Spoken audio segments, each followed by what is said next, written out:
وَمَا خَلَقْتُ الْجِنَّ وَالْإِنسَ إِلَّا لِيَعْبُدُونِ.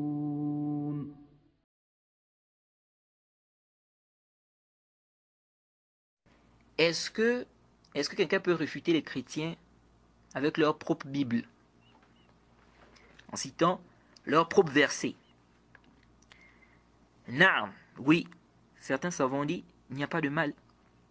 Si quelqu'un a bien appris sa croyance, il a appris sa religion, il n'y a pas de mal. Certains savants ont refuté les chrétiens avec leur propre, en citant également leur propre verset, comme le Cheikh al-Islam Ibn Taymiyyah. Comme le Cheikh al-Islam Ibn Taymiyyah. Donc il n'y a pas de mal. C'est comme par exemple, on va refuter par exemple les Jama'at al-Tablir. On refute les Jama'at al-Tablir, on leur dit ok, vous dites ça. La preuve, c'est que le fondateur de votre secte, dans le livre qu'il a écrit, il dit ceci à telle page. Il dit ceci à telle page. Il dit ceci à telle page. Il n'y a pas de mal à cela. Il n'y a pas de mal à cela. Mais intabihu huna. Ce n'est pas comme beaucoup font aujourd'hui. Ceux qui passent leur temps à faire des débats avec des chrétiens, en citant des versets bibliques, au point où ils passent plus leur temps à mémoriser des versets bibliques que le Coran. Donc ils sont dans des débats avec des chrétiens, en citant des versets bibliques, ils mémorisent des versets bibliques, et ils délaissent la mémorisation du Coran. Ça, on dit, ça n'a rien à voir avec la voie des salafs. Hein?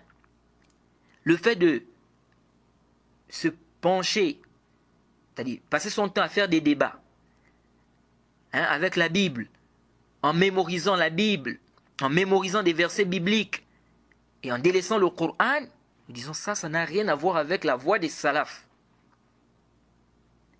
Et ceux qui se consacrent à cela, vous verrez, c'est-à-dire dans ces débats-là, c'est-à-dire ils se consacrent sur la Bible, vous verrez que parfois même ils vont prendre des conceptions, des mauvaises croyances qui sont dans la Bible là-bas.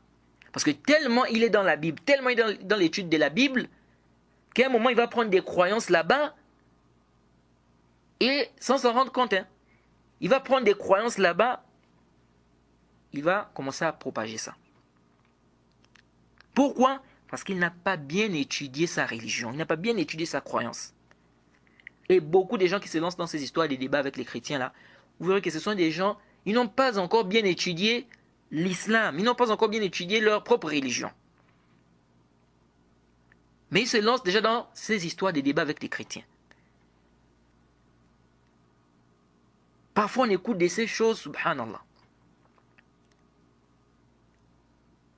On ne t'a pas demandé de passer une vie dans des débats. La religion ne te demande pas ça. Non, un chrétien veut comprendre quelque chose, tu lui expliques. S'il n'a pas compris quelque chose, tu lui expliques. S'il peut y avoir une petite discussion, n'est-ce pas, qui se passe dans le calme, sans les injures, ou sans injures, n'est-ce pas?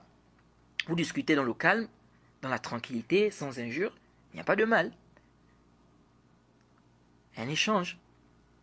Mais de là à faire des débats, c'est-à-dire que ta priorité, c'est maintenant les débats avec des chrétiens. Et toujours en train de lire la Bible, tu es dans la Bible, tu mémorises des versets bibliques, tu passes plus ton temps dans la Bible, tu délaisses le Coran. Nous disons non, ça n'a rien à voir avec la voie des salafs. Ça n'a rien à voir avec la voie des salafs. Apprends d'abord bien ta religion. Le Cheikh al-Islam Ibn Taymiyyah, quand il a refuté les chrétiens, c'était quelqu'un qui avait déjà, il avait bien appris sa croyance.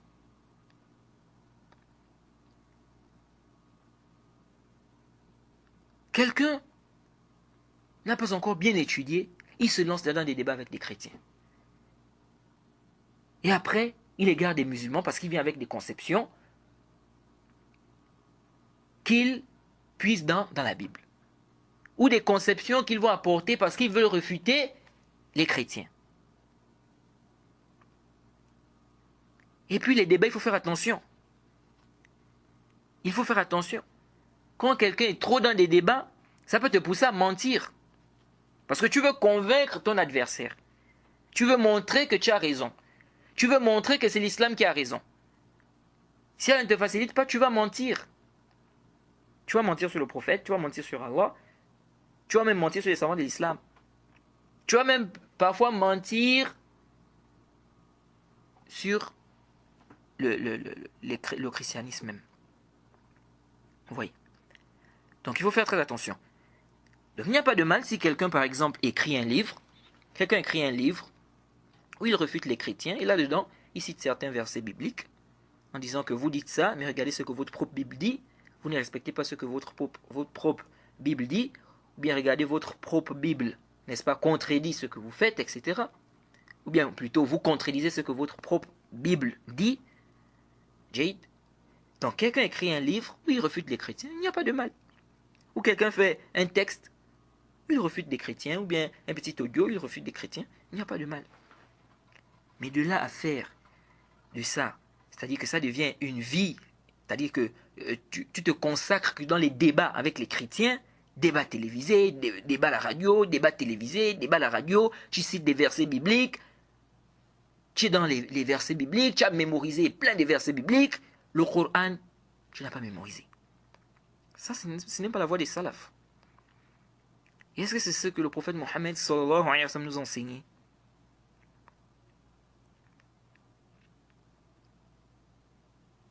Donc il faut faire très attention. Il faut faire très attention à cela, Jade. Alors, je disais tantôt, quand on regarde dans la Bible, et puis aussi, je dis selon la Bible. Selon la Bible, j'ai dit selon la Bible. Les gens qui font des débats avec les chrétiens là, souvent ils vont citer des paroles et ils vont affirmer. Ils vont dire Isa a dit, Allah a dit. Et ils citent la Bible, ils citent un verset biblique. Quand tu dis Isa a dit, tu cites le verset biblique. Ou bien tu dis le prophète Moussa a dit, tu cites le verset biblique.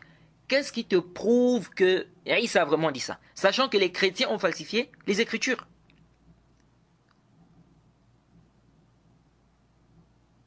Donc, comment tu vas affirmer? Tu dis Isa a dit. Isa a dit, Jean chapitre comme ça, et Isa a dit. Mais qu'est-ce qui te prouve que Isa a vraiment dit cela? Dis, selon la Bible, selon vous, vous dites que Isa a dit, ou tel rapporte que Isa a dit, selon la Bible, mais n'affirme pas quelque chose. Je n'ai pas de preuve. Tu n'as pas de preuve dans le Kitab, dans la Sunna, que tel prophète a dit ça. Pourquoi tu vas affirmer ça? Il faut faire très attention. Je vois plein de gens qui font les débats avec des chrétiens, c'est comme ça. C'est comme ça qu'ils font. Ils disent, Isa a dit, Jésus a dit, le prophète Moussa a dit, le prophète Abraham a dit. Mais où est ton dalil qu'il a réellement dit ça? Sachant que les chrétiens ont falsifié les Écritures, ils ont ajouté des choses, ils ont retranché des choses. Ils ont altéré des choses.